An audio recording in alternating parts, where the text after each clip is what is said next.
একটা পাখি সকালবেলা যখন বের হয় তখন কি সে জানে যে তার রিজিক কি আছে? তাহলে আমিও তো একটা মানুষ, আমার জন্য আল্লাহ একটা definitely has a plan, Allah definitely has a plan. তো আমি কেন অতিরিক্ত চিন্তা করব? আল্লাহ আপনাকে কখনোই হতাশ করবেন না আপনি যদি আল্লাহর উপর দৃঢ় বিশ্বাস রাখেন। বান্দা যেমন তার সৃষ্টিকর্তার দিকে আশা করে, এবং আপনার কাছে যখনই আসবে, এটা দুনিয়ার একটা পরীক্ষা, এবং আপনি যখন এই যে এফসিপিএসে বারে বারে অনুত্তীর্ণ হওয়া, রেসিডেন্সি না হওয়া, এগুলো নিয়ে কখনোই ওভারথিঙ্ক করবেন না। আপনার কাজ হচ্ছে চেষ্টা করে যাওয়া। এবং আপনি আরেকটা কথা, তার মানে এই না যে আপনি অন্যদের থেকে কখনো পিছিয়ে পড়বেন না। সবার দিনই 24 ঘন্টা, কারো দিন কিন্তু 24 ঘন্টা থেকে বেশি না। আমি বলি যে if you don't do extra you will not get extra. আপনাকে এটা করতে হবে যে আল্লাহর কাছে এটা প্রমাণ করা যে আল্লাহ আমি বেস্ট।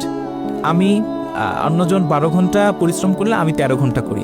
আল্লাহর কাছে যখন এটা প্রমাণ করবেন, আল্লাহ তো আমি বলি যে আহকামুল হাকিমিন, বিচারকদের মধ্যে সর্বশ্রেষ্ঠ বিচারক, তিনি নিশ্চয়ই আমি 13 ঘন্টা 1 ঘন্টা বেশি পরিশ্রম করছি, কারণ সিট তো লিমিটেড, 120টা সিট।